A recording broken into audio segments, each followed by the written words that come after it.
chapitre 31, au verset 10. Maman Laure, à partir du verset 10. Je lis la parole de Dieu. Amen. Qui peut trouver une femme vertueuse?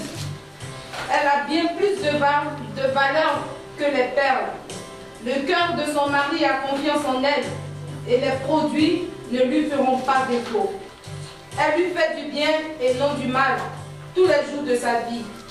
Elle se procure de la laine et du lin et travaille d'une main joyeuse. Elle est comme un navire marchand, elle amène son pain de loin. Elle se lève lorsqu'il est encore nuit et elle donne la nourriture à sa maison. Amen. Pour les sens, amen. Qui peut trouver une femme vertueuse? Qui peut trouver une femme vertueuse? Elle a bien plus de la valeur. Les produits ne lui feront pas du mal. Elle a bien plus de la valeur. Qui peut trouver une femme vertueuse? Est-ce qu'il y a des femmes dans ce lieu ce matin? Est-ce qu'il y a des femmes au milieu de nous ce matin? Amen. Est-ce qu'il y a des hommes au milieu de nous ce matin? Hey! Alléluia. Est-ce qu'il y a des femmes au milieu de nous ce matin?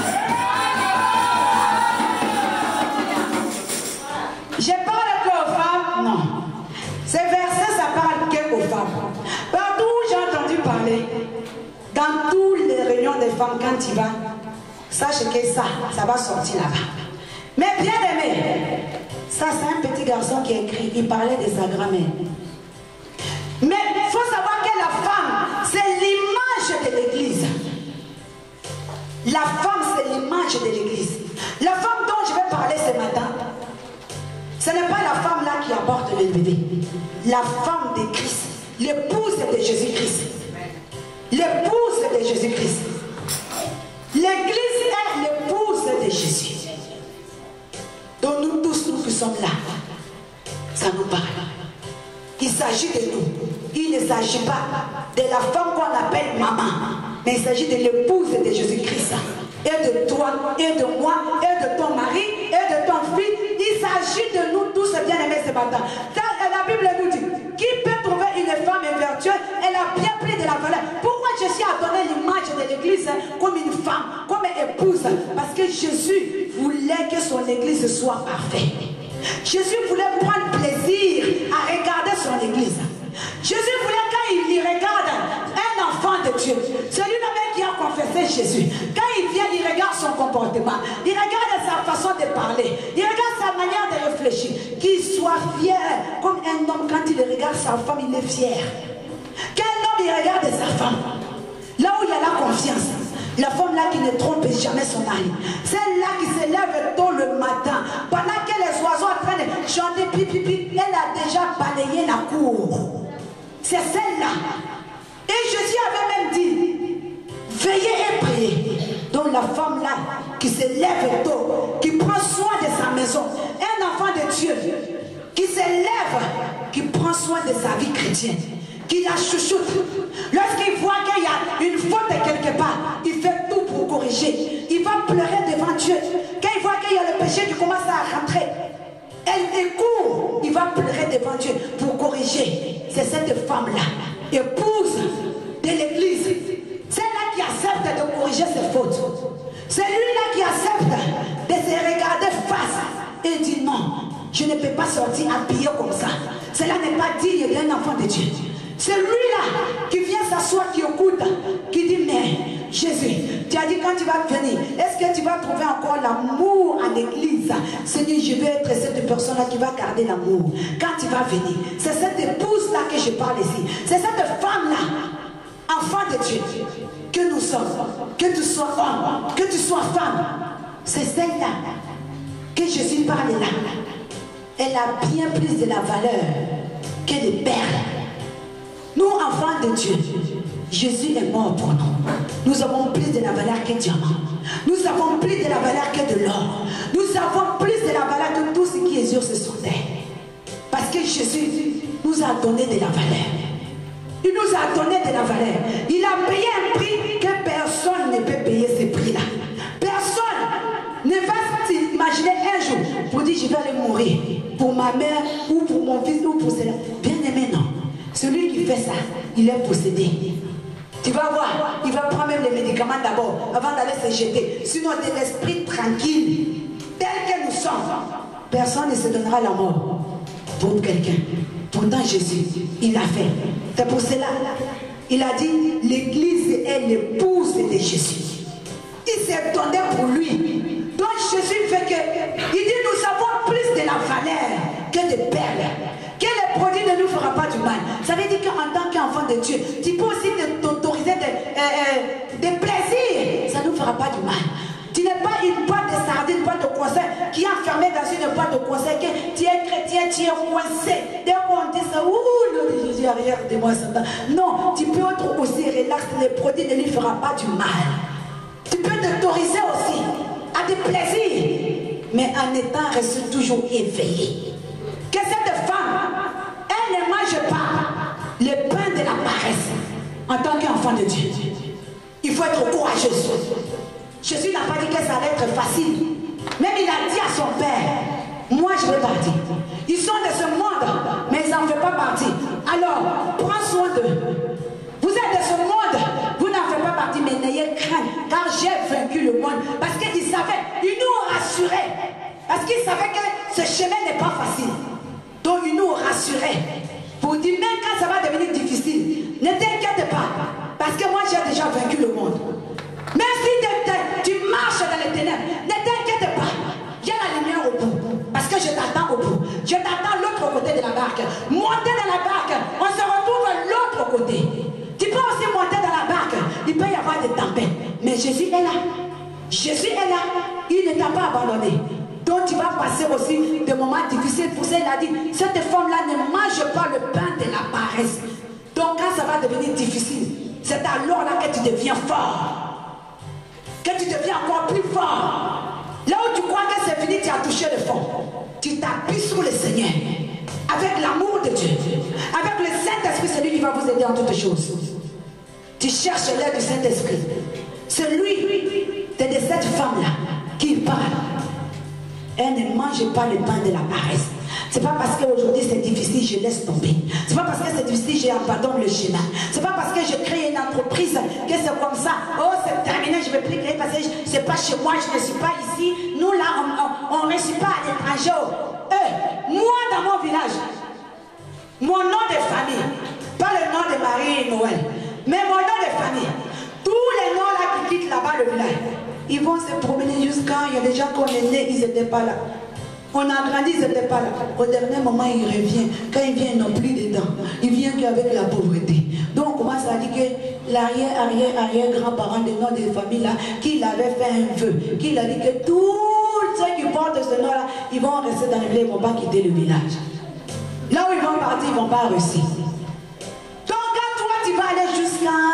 Va faire tes enfants, va faire ce que tu veux. Mais tu vas toujours finir dans le village. C'était comme ça. Et tu restes là jusqu'à tu vas mourir. Il y a des fois, on a le bois sacré chez nous. Ceux qui connaissent un peu ma région Côte d'Ivoire. Il y a un truc qu'on appelle forêt sacrée. On a des poros, c'est là-bas qu'on va pour adorer les fétiches. Donc toi qui es parti, tu n'as pas fait ça.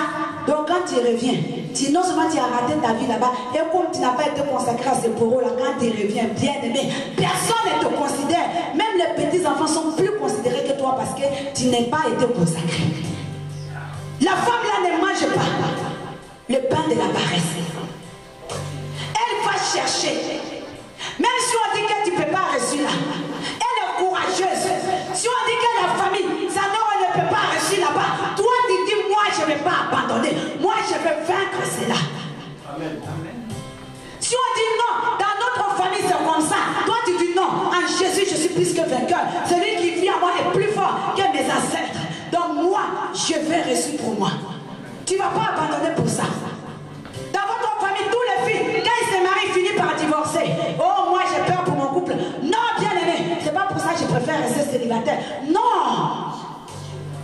Tu es l'épouse de Jésus-Christ. L'épouse de Jésus-Christ, elle a bien plus de la valeur que les situations difficiles. Elle a bien plus de pouvoir que de vivre là avec la crainte de passer. Oui, malédiction génération en génération. Oui, on va payer. Mais nous avons aussi d'autres ancêtres qu'on appelle Abraham, qui a aussi cette bénédiction qui est là. Ce n'est pas la première identité qui compte. C'est le deuxième, celui-là, que tu descends d'Abraham. C'est celui-là qui compte. Autrefois, on était enfant de Dieu. Mais la deuxième identité qui est enfant de Jésus-Christ, c'est celui-là qui compte aujourd'hui. Ce n'est pas celui d'hier. Mais pourquoi tu as peur des choses d'hier? Cette femme-là ne mange pas le pain de la paresse. Bien aimé, avant que les oiseaux se lèvent le matin, toi, l'épouse de Jésus-Christ, il faut que tu te lèves déjà pour adorer ton Dieu. Elle se lève de bon matin, cette femme-là. Elle se lève de bon matin. De bon matin, pendant qu'il fait encore nuit. Toi qui es épouse de Jésus-Christ, pendant qu'il fait nuit encore, les oiseaux ne se lèvent pas, le soleil ne se lève pas encore, et toi tu es en train d'adorer déjà ton Dieu. C'est cette femme-là, cette épouse-là que je suis. Quand on parle ici, on parle là, on y va. Et elle donne la nourriture à sa maison et la tâche à ses servantes. Elle pense à un champ et elle l'acquiert. Du fruit de son travail, elle plante une vigne. Amen. Elle donne la nourriture dans sa maison. Elle pense à un champ, mais elle va l'avoir. C'est-à-dire qu'elle pense. Penser ne veut pas dire que tu as déjà la chose. Tu penses à quelque chose. Tu as un projet, mais ne veut pas dire que le projet va s'aboutir. Ça va s'accomplir. Mais comme elle est déterminée, elle n'est pas paresseuse. Cette femme-là n'est pas paresseuse. Cette femme-là est déterminée. Donc s'il y a quelque chose dans sa tête, on ne peut pas lui enlever ça. Elle va aller jusqu'au bout de ce qu'elle cherche. Elle l'ira. Elle va l'avoir parce qu'elle est déterminée. Elle est audacieuse. Elle a aussi l'assurance pour dire que moi je l'aurai. Parce que je suis une femme vertueuse. Je suis l'épouse de Jésus-Christ. Je suis enfant de Dieu. J'ai le pouvoir. Dans ce que je cherche, je l'aurai au nom de Jésus-Christ. Sauf que Dieu te dit, laisse tomber. Quand tu vas aller consulter Dieu, il te dit ce que tu penses. Ne sont pas mes pensées. Je ne suis pas dedans. Alors tu laisses. Tu ne vas pas dire que je vais faire. Parce que cette femme, qu'elle pense qu'elle veut un champ, c'est une femme qui avait la sagesse. C'est une femme qui est sage. Donc elle a dû déjà se renseigner pour voir ce champ-là appartient à qui. Quelle est son histoire? Est-ce que c'est un héritage ou pas? Est-ce qu'il est vendable? Est-ce qu'il est productif? Cette femme-là, elle avait déjà pensé à ça avant de dire, avant de dire je veux ce champ-là. Avant d'être déterminé. Il faut consulter d'abord l'Éternel. Si Dieu te dit oui, alors la paresse n'a pas sa place. Négligence non. Elle ne mange pas le pain de négligence. Elle se lève tôt. Pendant que les autres sont en train de s'entretuer entre eux. Tu as vu lui là. Tu as vu celui-là. Elle passe inaperçue. Elle sait où elle va. Elle sait ce qu'elle veut. Elle s'en va. Il n'y a pas d'obstacle. C'est cette femme-là. Tu peux rester longtemps dans ta situation, mais il faut que tu sois déterminé et à ne pas baisser le bras. Et à ne pas baisser le bras. Quelqu'un qui n'est pas paresseux, c'est quelqu'un qui bouge dans tous les sens. Des fois même, tu peux même oublier que la journée, tu as mangé. Des fois même, tu oublies. On y va. Elle sait de force ses reins et elle a fermé ses bras. Elle sent que ce qu'elle gagne est bon. Sa lampe ne s'éteint point pendant la nuit. Elle met la main à la quenouille et ses doigts tiennent le fuseau. Amen. Sa lampe ne s'éteint jamais dans la nuit. Donc ça veut dire quoi? L'épouse de Jésus-Christ. Jésus a dit soyez vigilants parce que je viendrai. Mais quand je vais venir, je viendrai comme un voleur. Ni ne sait ni jour, ni l'heure, mais le maître arrive. Donc mets de l'huile dans ta lampe. Ça veut dire que enfant de Dieu, épouse de Jésus-Christ, il faut que tu sois toujours vigilant. Il faut que tu sois toujours vigilant. Quand tu vas dire oh, je n'ai pas fait attention. Oh, les Satan. Oh, après on dit non, c'est ta famille, c'est ton oncle qui t'a mangé, c'est celui-là qui a pris ça. Mais en attendant, tu faisais quoi? Tu étais où? Pendant que les sorciers faisaient les réunions, n'est-ce pas que quand les enfants d'Israël, quand on venait attaquer les enfants d'Israël, le prophète Élisée était là. Dieu venait dire à Élisée pour dire, on va attaquer mon peuple et va dire au roi. À un moment donné, le roi m'a dit, mais il y a qui est espion au milieu de nous qui ça va tout dire là-bas. Mais si tu es vraiment l'épouse de Jésus-Christ, c'est le sorcier ou pas sorcier, Dieu va t'ouvrir les yeux avant, si tu es vraiment vigilant, Dieu va t'ouvrir les yeux avant même que la chose n'arrive pour que tu pries. C'est pour ça que la Bible nous dit, ce qui est dévoilé est condamné. Ce qui est révélé est condamné. Donc cette femme-là, elle est vigilante. Elle est sage. Elle met, elle prend toujours de l'huile d'avance avec elle. Elle a toujours de quoi à garder. Une bonne épouse, les femmes que nous sommes, une vraie femme. Même si on dit qu'elle est dans la maison, le mari peut être affolé, papa, et il peut oublier d'autres choses. Mais la femme là qui est là, qui est tout petit, elle prend soin de tout. Elle prend soin même le jour là, elle dit, ah, fin de mois difficile. Elle va le fouiller là-bas, elle va trouver peut-être un euro qu'elle avait oublié au fond de son sac là. Elle trouve toujours les petites solutions. Épouse de Jésus-Christ que nous sommes, quand la situation devient difficile, tu dois te souvenir de la parole de Dieu. Tu dois te souvenir de la parole. Tu dois te souvenir que, j'avais entendu, j'avais lu quelque part dans la Bible. Tu dois te souvenir. Une vraie épouse, une vraie femme, assise dans le foyer. Nous sommes assis dans le foyer de Jésus-Christ. Nous sommes les épouses de Jésus-Christ. Que tu sois homme, que tu sois femme, nous sommes les épouses de Jésus-Christ. On dit ça de femmes, les femmes, elles donnent des tâches aux ménagères. Donc, elle se lève du bon matin, elle fait le champ, elle va chercher de la laine, elle fabrique des ceintures. Pourtant, elle a ses servantes qui sont là. C'est elle qui attend. Aujourd'hui, tu fais son dit, toi, tu es chef d'entreprise. Il faut être chef d'entreprise. Même gérer ta propre vie spirituelle. Il faut être pasteur, il faut être révérend pour pouvoir gérer ta propre vie spirituelle. Sinon, mais je ne suis que le frère. Tu sais, je ne suis pas pasteur, je ne suis pas parfait. Moi, je peux boire encore un peu. Oui, moi, je peux boire encore un peu. Je peux encore mentir, je peux encore critiquer, je ne suis pas encore pasteur. Donc, il faut que tu sois pasteur ou révérend pour pouvoir gérer ta propre vie. Mais cette femme-là n'était pas chef d'entreprise. Cette femme-là gérait sa maison avec la sagesse, avec la force, avec l'intelligence, avec la puissance. Parce qu'elle donnait à manger dans sa maison. Elle donnait à manger dans sa maison. En tant qu'enfant de Dieu, il ne faut pas attendre. Il ne faut pas attendre de venir qui que ce soit à l'église. Il ne faut pas attendre qu'on te dise tu as de l'importance, tu es comme ça, tu es diable, tu es ancien, tu es ça, tu es ça. Pour pouvoir commencer à mettre ta vie en règle, n'attends pas cela. Parce que c'est là va le prix de ta bénédiction et de ta délivrance aussi. Cela dépend de toi. On y va, maman, alors.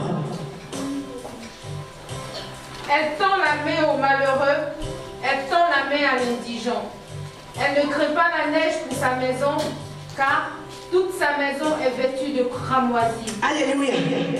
Elle tend la main. Elle tend la main à ceux-là qui sont rejetés. Enfants de Dieu que nous sommes. C'est quoi le commandement que Jésus nous donne? Aimez-vous les uns les autres. Aime ton prochain. Les uns et les autres, peut-être on va dire entre nous à l'église ici, ton prochain c'est qui? C'est aussi celui-là qui est dehors. Parce que celui-là aussi, il est ton prochain aussi.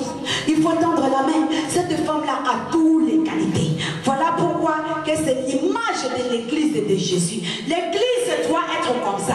L'église doit savoir tendre la main aux autres. L'église doit savoir penser les blessures des autres. Et on a dit même, elle donne à manger à ses enfants, à ceux-là qui ont faim. Cette femme-là, l'église doit être capable de nourrir ceux qui ont faim.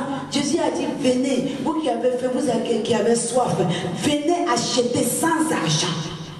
Quelqu'un peut avoir faim. Tu le vois. Oh, lui là, ça fait 10 ans, il ne travaille pas. C'est lui-même qui ne cherche pas. Mais quand il vient t'aider, allez, sois béni mon frère, sois béni ma soeur. Tu lui glisses un billet de 5 euros, ça fait quoi? Tu lui tends la main. Tu es l'épouse de Jésus. Cette femme-là qui tend la main aux autres.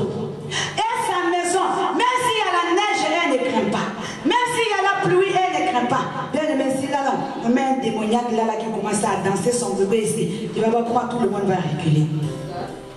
Mais toi, ta maison est basée sur quoi? Et tu as peur que le démon sort dans l'autre là, quand il va errer, qu'il ne sait pas où il faut aller, qu'il rentre en toi. Ta maison elle est basée sur quoi?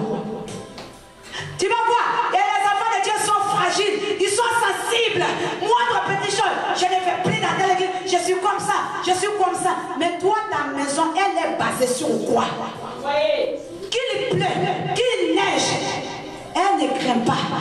Là, on ne parle même pas de son mari ici. Hein. Donc, ça dit que l'église est là. Ce n'est même pas Jésus même qui va faire ça. C'est ta propre marche même qui va faire que tu vas être bien posé.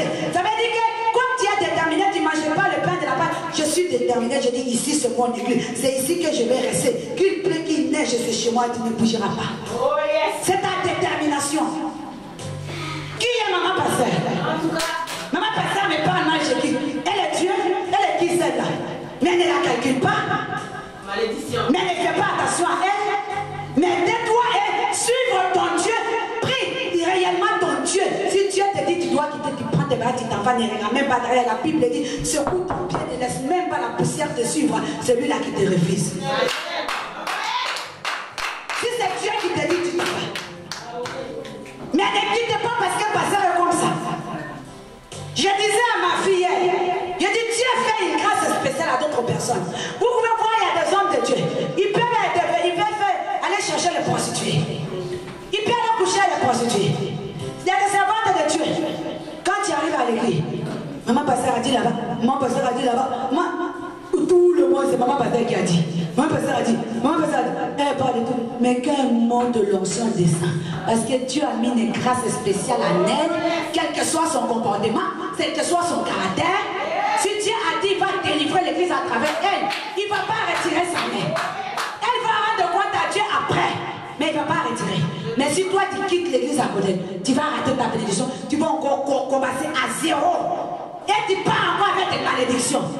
Parce que le fait qu'elle s'est mal comportée, ou bien il s'est mal comporté, tu l'as critiqué même avant de partir.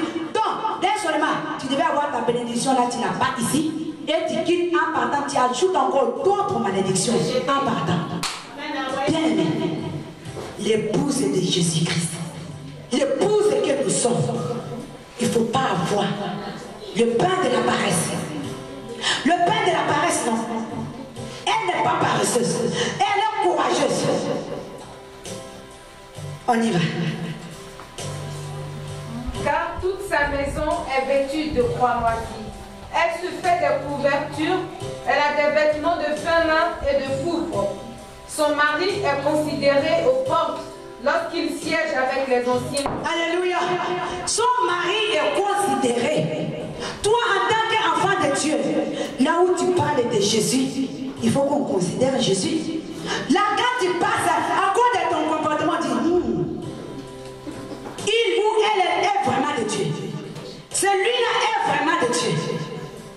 Des fois, il y a des maris, quand tu es marié avec un homme riche, quand tu passes, on sait que son mari est riche, non? Tu t'habilles bien. Puisqu'elle ne travaille pas, tu t'habilles bien. Notre mari est riche. Jésus est riche. Donc nous, qui sommes dedans, quand tu marches avec Jésus, qu'à travers ton comportement, tu vis même avec quelqu'un à la maison, il faut qu'il se convertisse à cause de ton comportement. Il faut qu'il vienne à l'église à cause de toi. Même s'il avait dit, je ne viens plus à l'église. Quand vous marchez ensemble, il faut qu'il change d'avis. Hein? La sœur ou le frère que je connaissais avant, dans son Dieu là, vraiment, je vais aller voir ce Dieu là. Son mari, quand il est assis avec les anciens, son mari est considéré. Quand il marche avec les païens, tu marches avec les incrédules, il faut qu'il considère ce Dieu là que tu les montres. Il faut qu'il revienne à ce Dieu-là. C'est là qu'il avait abandonné ce Dieu. Il faut qu'il revienne à ce Dieu-là. Qu'il le considère comme on a considéré le mari. Au milieu des anciens, on le considère. Il a la tête haute. Tout simplement à cause de sa femme. Il faut que Jésus dise un jour, j'ai trouvé un homme selon mon cœur. Quand Jésus parlait de David, Jésus avait la tête haute. Aujourd'hui, est-ce que quand Jésus parle de l'église, est-ce qu'il a vraiment la tête haute? Il a pleuré. Il a pleuré. Gaza. Donc ça veut dire qu'il pleure encore. Il voit nos comportements. Vous voulez qu'il soit heureux. Vous voulez qu'il soit fier. Vous voulez qu'il tienne tête à Satan. Satan est parti voir. Il dit laisse-moi cet homme-là, Job. Moi je vais faire. Tu vas voir, il va te régner. Jésus a dit non, j'ai trop confiance. Est-ce que Jésus va oser parier sur son église aujourd'hui? Est-ce qu'il va oser parier sur son épouse aujourd'hui? Moi je me souviens. J'avais fait quelque chose avec les gens là de RATP. J'avais oublié de valider mon ticket. Et il était 1h du matin ce jour-là. Le contrôleur, quand j'ai voulu mettre le ticket, il met sa main comme ça, il calme. Et puis il me dit, trop tard. Je dis, mais j'allais faire, oh, peut-être que tu te promènes le même ticket tout le temps. Et quand tu vois le contrôleur, maintenant tu veux faire. Moi, il dit, mais non. En plus, je prenais même presque pas de transport en ce moment-là. Il me dit, non, il se moque de moi ou quoi? Il dit, non, non, non, non. Donnez les pieds d'identité, là, je vais vous faire les contraventions. Je commençais à tout ça, je dis non, pas question. Pourquoi vous ne me croyez pas? J'étais sincère, puis lui ne me croit pas, j'avais envie de pleurer. Je discute. Après, il me dit, tu discutes de trop, je te colle encore le procès verbal. 160 € maintenant. Je viens à la maison, je montre ça à mon mari. Il dit, attends, je vais les appeler. Le lendemain, il prend le téléphone. Il appelle là-bas. Il commence à lire l'air droit. Je connais. La loi, c'est comme ça. Ma femme ne parle jamais. Ma femme, là, elle ne se discute pas. Moi, je connais ma femme. Votre agent, là, c'est un menteur. Il ment. Ma femme, il a fait confiance en moi. Pendant tous les temps des années qu'on est ensemble, il ne m'avait pas vu. Surtout quand j'ai donné ma vie à Jésus. Il ne m'avait pas vu encore en train de faire des bagarres inutiles comme ça. C'était fini. Mais toi, agent, tu dis que procès verbal. Il a commencé à dire non, non, ça, c'est pas ma femme. Moi, je suis assis là, je gratte ma tête parce que moi, je sais que j'ai discuté ce jour-là aussi. Moi, je sais que j'ai discuté. Mais lui ne me connaît pas pour ça. L'agent m'avait trop énervé. Je lui montre mon honnêteté, il ne veut pas me croire. Donc, je commence à gratter, je dis, mais dis donc, moi, je pousse le monsieur là, menti, vraiment. J'étais pas bien, j'étais là. Mais, bon, tant pis, je ne dis pas la vérité. Hein. J'ai gardé la vérité. Ce n'est qu'après, longtemps après, il dit, bah oui, c'était vrai. Et voilà. Mon mari, il a osé parier sur moi. Il a même appelé là-bas pour leur tenir tête, pour dire non, on ne va pas payer. Il dit, je suis prêt à aller au tribunal, on ne va pas payer, ma femme n'est pas comme ça. Est-ce que Jésus serait prêt, comme il l'a fait devant Satan, avec Jean pour dire non, non, non, non, non, ma fille n'est pas comme ça, vas-y, serre-toi. Si aujourd'hui la prostitution vient discuter devant Dieu, je vais prendre ta fille. Ton épouse là, je vais la prendre. Elle va se prostituer. Il dit non, enlève-lui l'argent. J'enlève la richesse. Et je lui propose, la prostitution elle va le faire. Est-ce que Jésus va oser vraiment parier sur toi? Il va parier sur moi? Amen. Si la situation est difficile, va devant Jésus. Est-ce que son épouse ne va pas se prostituer? Est-ce que l'épouse de Jésus ne va pas se prostituer? Maman alors, on lit une dernière phrase. Après nous allons clôturer. Elle fait des chemises et les vend, et elle livre des ceintures aux marchands. Elle est revêtue de force et de gloire, et elle se rit de l'avenir. Elle ouvre la bouche avec sagesse, et des instructions aimables sont sur sa langue. Alléluia. Elle est revêtue de gloire.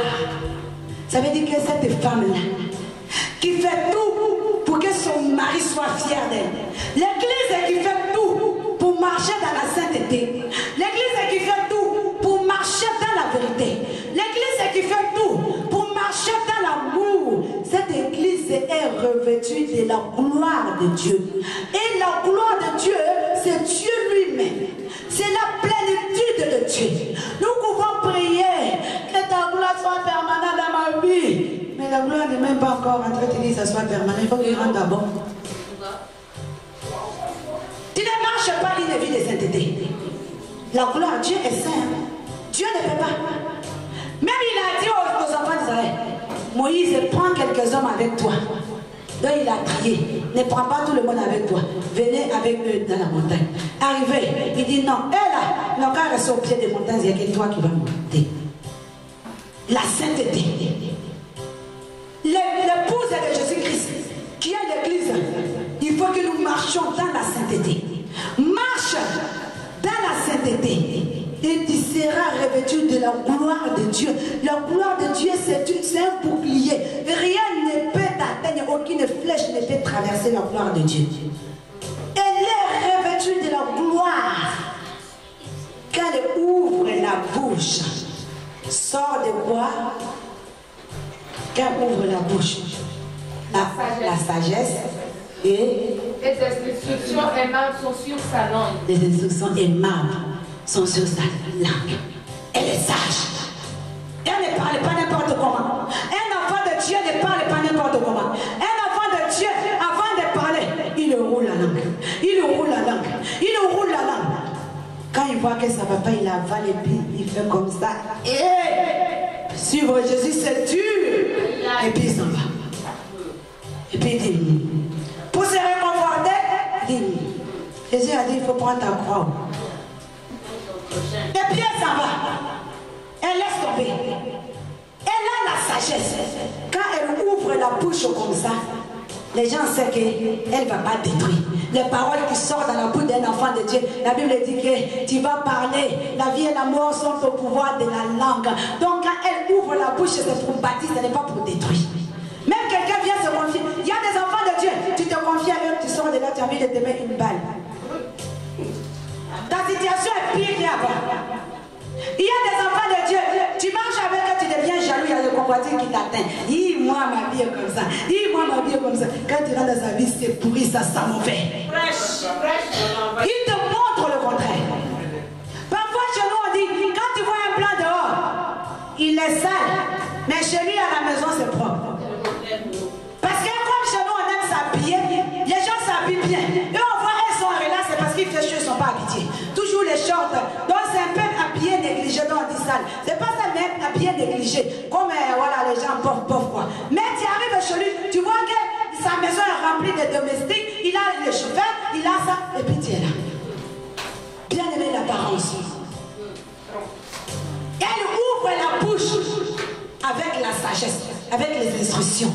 Ça veut dire que quand un enfant de Dieu commence à parler, au fait, c'est des ordres qu'elle donne à ta situation de te guider. Elle parle avec des instructions, elle donne de l'ordre, elle dit des choses maintenant qui va te trouver une solution.